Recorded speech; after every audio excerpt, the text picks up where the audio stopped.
नमस्कार विद्यार्थियों।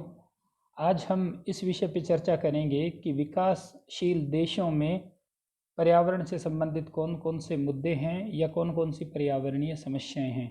अगर हम डेवलपिंग कंट्रीज़ में पर्यावरणीय इश्यूज़ की बात करें तो इसको हमें सस्टेनेबिलिटी के कंटेक्स्ट में समझना होगा। सस्टेनेबिलिटी या सततता का जो अर्थ है वो ये है कि जो मौजूदा जनसंख्या है वो आज की तारीख में उपलब्ध समस्त प्राकृतिक संसाधनों का इस तरह से उपयोग करे कि वो आगे आने वाली जो पीढ़ियां हैं उनके जो हित हैं उन पे किसी भी तरीके से नकारात्मक प्रभाव न डालें। यानी हम आज जो भी नेचुरल रिसोर्सेज को यूज़ कर रहे हैं वो इस कदर हम उनको एक्सप्लॉइट न कर दें कि आने वाली पीढ़ियों के लिए कुछ बचे ही नहीं, ये ख़राब वातावरण और ख़राब धरती हम छोड़ के जाएं, ऐसा न हो। तो इसी को सस्टेनेबिलिटी कहा जाता है कि जो भी हम यूज़ करें जिस भी चीज़ का वो सस्टेनेबल वे में हो। तो सस्टेनेबिलिटी है वो एक बहुत बड़ा आज की तारीख में मुद्दा है, क्योंकि पर्टिकुलरली जो डेवलपिंग कंट्रीज़ है उनमें जो नेचुरल रिसोर्सेज है उनका जो यूज़ है दैट इज़ नॉट सस्टेनेबल।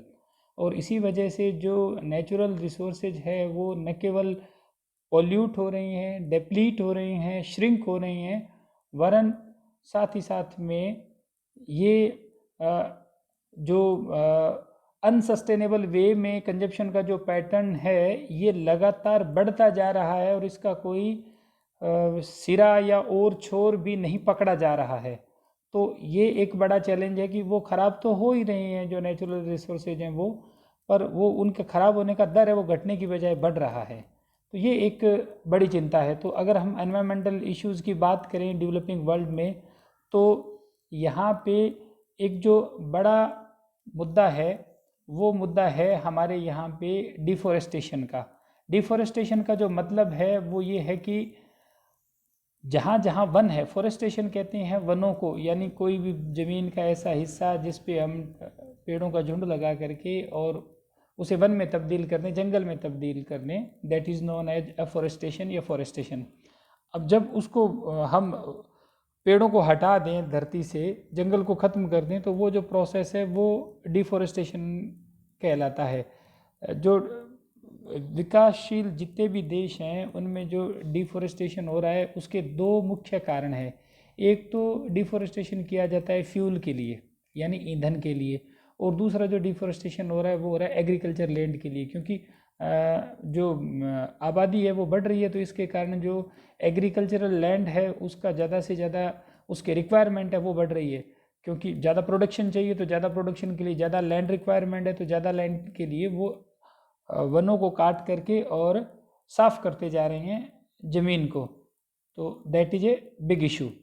तो ये मुख्य जो फ्यूल एंड एग्रीकल्चरल लैंड ये जो है मुख्य वजह है। और इसका ये नुकसान हुआ है कि बहुत सारी जगह हमारी नदियां हैं उनकी जो प्रवाह है उसके ऊपर नकारात्मक प्रभाव पड़ा है। बहुत सारी जगह जो बड़े जीव हैं हाथी जैसे, उनका जो ग्रासलैंड था वो ख़त्म कर दिया गया है, क्योंकि जंगल नष्ट होते हैं तो चारागाह नष्ट होते हैं, और चारागाह नष्ट होते हैं नदियों का प्रवाह प्रभावित होता है, तो उससे फिर बाकी जो दूसरी चीज़ें हैं वो भी आगे उसका नुकसान होता है। ये एक इमेज भी आप देख रहे हैं यहाँ पे इसमें लिखा हुआ है deforestation near Bukit Tigapuluh national park in Indonesia. तो आप देखिए कि किस तरह से जब डिफॉरेस्टेशन होता है तो लैंड डिग्रेडेशन होता है और उसके नकारात्मक प्रभाव पूरा जो इकोलॉजिकल सिस्टम है उसके ऊपर पड़ता है। तो इससे क्या होता है कि फ्लड्स आती है, लैंडस्लाइड्स होता है जिस हज़ारों लोगों को लाखों लोगों को वो मारता है, सॉइल इरोजन होता है यानी जो हमारी मिट्टी है उसका क्षरण होता है और उसके कारण जो फर्टिलिटी है सॉइल की वो कम होती है, तो वो भी एक प्रॉब्लम है। दूसरा छोटे जो ट्री होते हैं उनको वो क्या करते हैं कि जला देते हैं, छोटा जो जैसे ट्री काट लिए छोटा घास फूस है वो, ताकि लैंड जो है वो साफ़ हो जाए और एग्रीकल्चर के लिए यूज़ हो जाए। तो जब उनको जलाते हैं तो उससे भी कार्बन है वो रिलीज़ होता है और दूसरी जो टॉक्सिक गैसेज है वो भी रिलीज होती है, तो उनका भी, और छोटे जीव है वो मरते हैं जो उस घास में होते हैं, वो छोटे जो एवियन फोना है या दूसरे जो रेप्टाइल्स वगैरह है। तो ओवरऑल जो डिग्रेडेशन है वो जो डिफॉरेस्टेशन है वो ओवरऑल डिग्रेडेशन का जो प्रोसेस है, इकोलॉजिकल इम्बैलेंस का जो प्रोसेस है, उसको ये इग्नाइट करता है। तो ये एक मेजर एनवायरमेंटल इशू या एनवायरमेंटल चैलेंज है डेवलपिंग कंट्रीज़ में, क्योंकि उनकी जो फास्ट ग्रोइंग पॉपुलेशन है उसकी जो डिमांड्स है, उन डिमांड्स को मीट आउट करने के लिए उनको ज़्यादा लैंड चाहिए, और इसलिए वो फॉरेस्ट जो लैंड है उसको डिग्रेड कर रहे हैं, डिफॉरेस्ट कर रहे हैं और उसको एक्सप्लॉइट कर रहे हैं। अगला जो मुद्दा है वो है सेलिनाइजेशन। सेलिनाइजेशन का मतलब हो गया कि भूमि में क्षारीयता या लवणीयता की मात्रा का बढ़ना।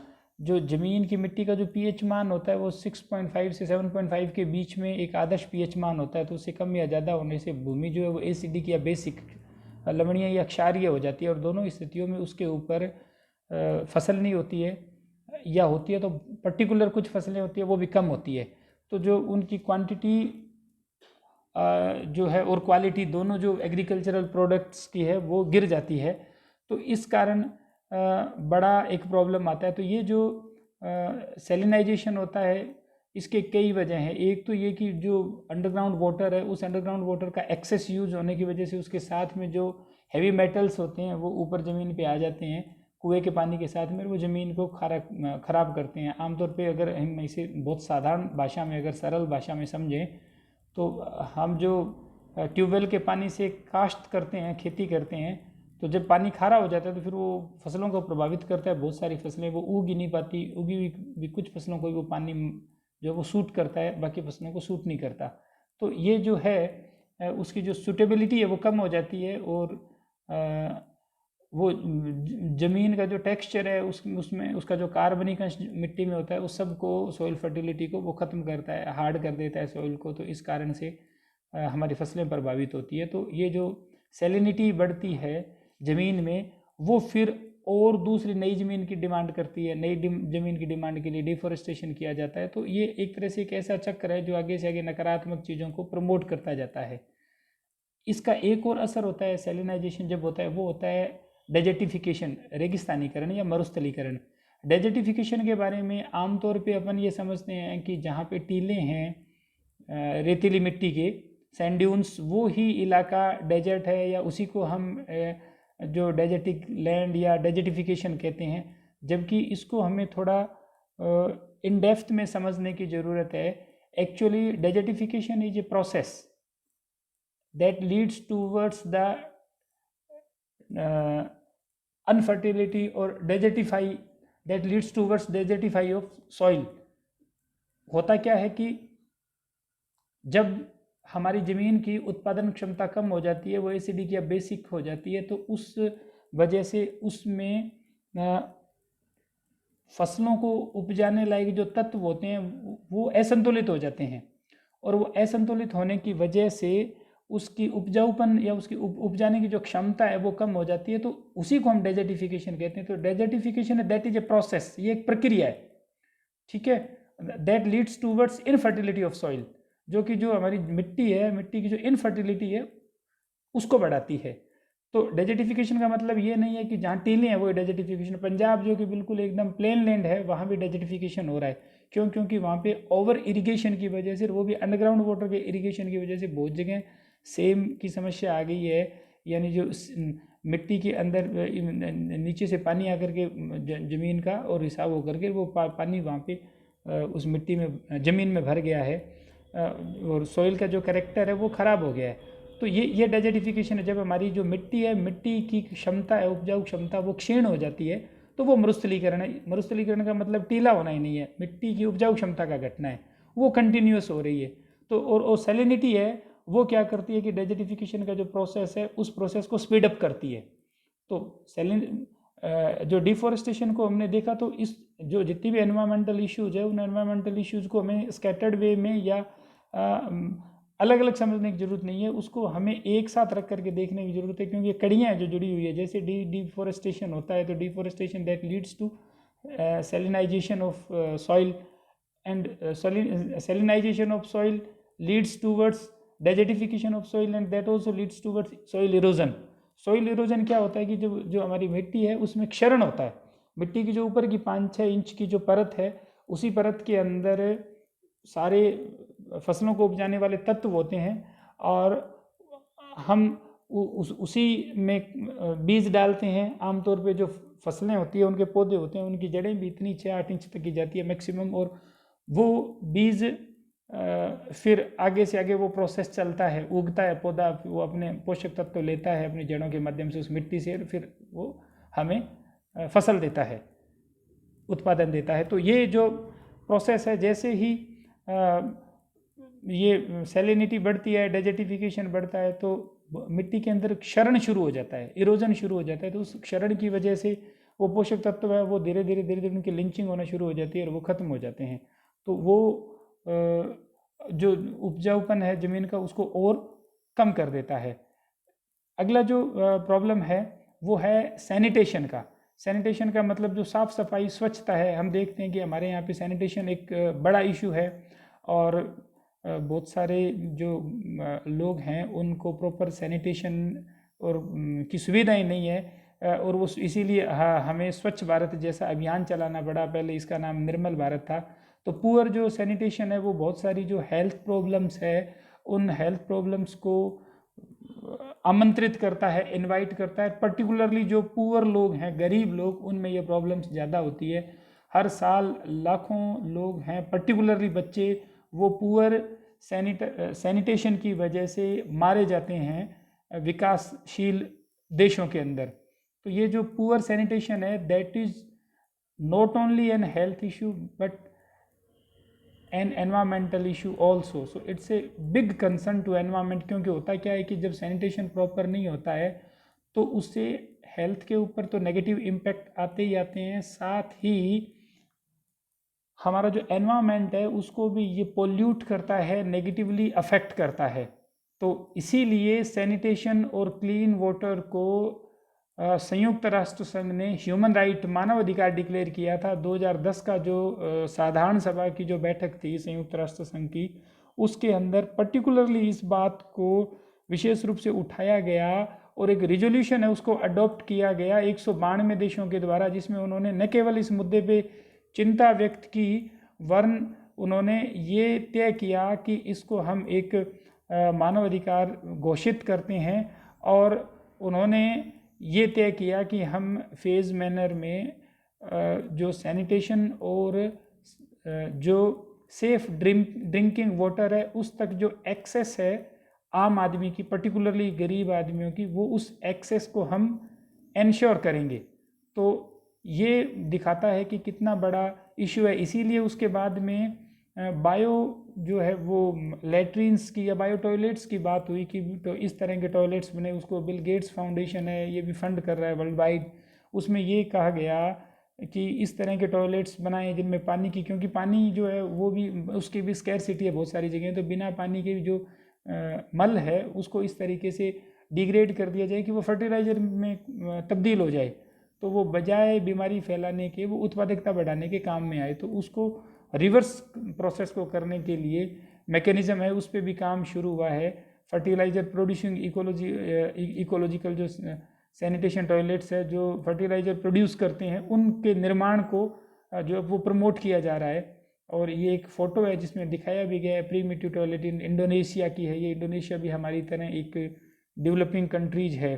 तो इस तरह के जो इकोलॉजिकल सैनिटेशन टॉयलेट्स हैं, ये जो है जो ह्यूमन वेस्ट है, मल है, मलमूत्र, उसको एक सुरक्षित और प्रभावी फर्टिलाइज़र में परिवर्तित करते हैं, ताकि वो उनको फर्टिलाइज़र के ऊपर पैसा नहीं खर्च करना पड़े, और साथ ही साथ में जो दूसरे रोग हैं उनसे भी वो मुक्त हों। और अगर कोई भी बायो फर्टिलाइज़र होता है तो उसका एक बेनिफिट ये भी होता है कि जो सॉइल टॉक्सिसिटी है उसको वो इंक्रीज़ नहीं करता, तो सॉइल इरोजन नहीं होता, डेजर्टिफिकेशन कम होता है। क्योंकि डेजर्टिफिकेशन का एक जो कारण है वो एक्सेस यूज़ ऑफ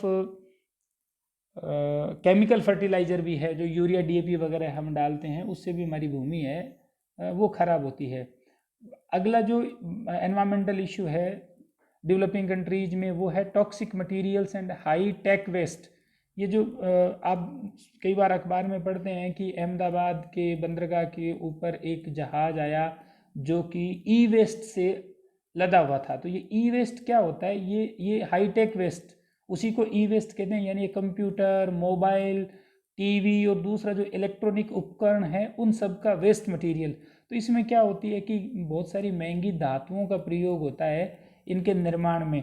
तो ये विकासशील देश हैं, वो क्या है कि विकसित देशों के द्वारा जो प्रयुक्त इलेक्ट्रॉनिक उत्पाद है उनके डंपिंग यार्ड बन गए हैं। यानी जिस तरह अपन घर का कचरा साफ करते हैं और एक तरफ फेंक देते हैं, तो वैसे उस तरह से वो उस कचरे को फेंकने की जगह बन गए हैं। तो वो बड़े बड़े जो कंटेनर हैं वो भर भर के आते हैं समुद्री जहाज़ों में, वो आकर के हमारे बंदरगाहों के ऊपर उनको उतारा जाता है, फिर उनको डंपिंग यार्ड में भेजा जाता है। और वहाँ पे एक बड़ी श्रमिकों की आबादी है जो, क्योंकि हमारे पास में इस तरह की टेक्नोलॉजी तो है नहीं विकासशील देशों के पास में कि आदमी सेफ चैम्बर में बैठा है, वहाँ से वो कोई रोबोट ऑपरेट करे और वो उनको अलग अलग उसके सारे पुर्जों को और सबको अलग अलग करके और उनको क्लासिफाई कर दे। ऐसा तो है नहीं। तो उसमें अधिकतर जो काम है वो हाथों से इंसान करते हैं। उसमें उनको वेस्ट जो मटेरियल है, कंप्यूटर वगैरह जो भी इलेक्ट्रॉनिक वेस्ट, उस वेस्ट को वो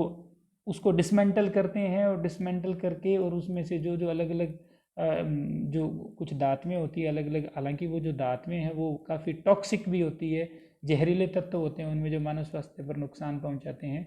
तो उनको वो अलग अलग करते हैं, अलग अलग करके और फिर वो देश के अलग अलग हिस्सों में भेजा जाता है। तो वो रिसाइकल्ड जो मटेरियल है उनमें वो चीज़ें काम आती है और कुछ रिसाइकलिंग के लिए विदेशों में भी चला जाता है। तो ये जो प्रोसेस गरीब देशों में इसलिए होता है क्योंकि गरीब देशों को काम चाहिए, वहाँ गरीबी है। तो और अमीर देशों के पास में पैसा है, इसलिए वो बड़ी बड़ी बात ज़रूर करते हैं एनवायरमेंटल इश्यूज़ को लेकर के, पर एनवायरमेंटल के जो बहुत बड़े उसको ख़राब करने वाले एनवायरमेंट को, तो एनवायरमेंट के सब बहुत बड़े वो एनवायरमेंटल हैजर्ड हैं जो डेवलप्ड कंट्रीज़ हैं वो, और वो इस तरह से आगे जो बाईपास करते हैं, डंप करते हैं बेसिकली टॉक्सिक मटेरियल्स को। तो वो एक बहुत बड़ा एनवायरमेंटल इशू है डेवलपिंग कंट्रीज़ के लिए। अगला जो है रिसाइकलिंग, ये इसी से जुड़ा हुआ है। रिसाइकलिंग का जो प्रोसेस है, जो ट्रैश कलेक्टर्स हैं वो ट्रैश कलेक्टर्स के द्वारा जो कलेक्ट करते हैं इनको, जो वेस्ट मटेरियल्स को, वो रिसाइकिल करते हैं। तो रिसाइकलिंग के अंदर बहुत सारे पानी और दूसरी चीज़ें भी चाहिए, प्लस उससे जो अवशेष निकलते हैं वो पोल्यूट करते हैं। तो ये भी एक प्रोसेस जो है वो एनवायरमेंटल इशू है बड़ा। फिर एक बहुत बड़ा मुद्दा है dams in the developing world. Agriculture और ड्रिंकिंग वाटर दोनों के लिए, पीने का पानी और सिंचाई का पानी, इन दोनों के लिए बड़े बड़े डैम्स बनाने पड़ते हैं, वरना तो जो रन ऑफ हो जाता है, जो पानी बारिश से बरसा वो बह जाता है और बह करके समुद्र में मिल जाता है।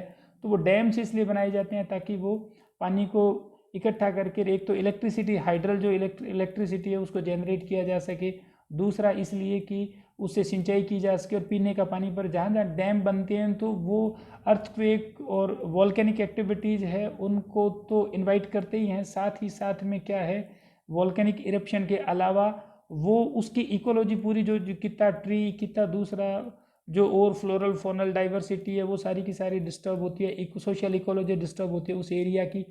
और तो उससे वो एक नए तरह का इम्बेलेंस क्रिएट कर देते हैं। फिर डैम में पानी है, वहाँ से जिस एरिया में नहरें निकलेंगी वो, और हालांकि ये सब ज़रूरत है पर it's again an environmental issue also. तो ये भी एक बड़ा मुद्दा है, एनवायरमेंटल इशू है। एयर पोल्यूशन अपन आजकल देख ही रहे हैं, और पर्टिकुलरली कोविड का जो अभी सीज़न चल रहा है इसमें तो हवा की शुद्धता है वो हमारे लिए कितनी ज़्यादा इम्पोर्टेंट है। और अभी हम दिल्ली में देख रहे हैं कि एयर क्वालिटी इंडेक्स है कहाँ चला गया। और दिल्ली नहीं, हमारे जो दूसरे और मेट्रोपॉलिटन सिटीज़ है या मजले शहर हैं, उन शहरों में भी एयर क्वालिटी है वो दैट इज़ वेरी पुअर। तो वो एक बड़ा इशू है जो वायु प्रदूषण है वो विकासशील देशों में। और दुर्भाग्य की बात यह है कि वायु प्रदूषण को ज़्यादा डिस्कस भी नहीं किया जाता है।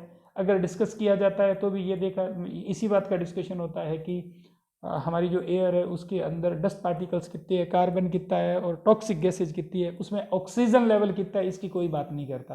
तो it's again a major concern as far as environment is concern. इसके बाद में वाटर पोल्यूशन जो है that is another big concern. हमारी जो वाटर बॉडीज़ हैं, जो भी नेचुरल वाटर बॉडीज़ हैं, लेक्स की बात करें, रिवर की बात करें या कैनल की बात करें जो हम रिवर से आगे निकालते हैं, वो सब की सब जो है बड़ी पोल्यूट हो रखी है। ये देखिए फ़ोटो में भी भारत का ही फ़ोटो है, ये रिवर पोल्यूशन इन इंडिया। हमने यमुना को तो पूरा ही नाला बना दिया, गंगा जिसको हम सबसे पवित्र नदी मानते हैं उसकी क्या स्थिति है वी ऑल नो।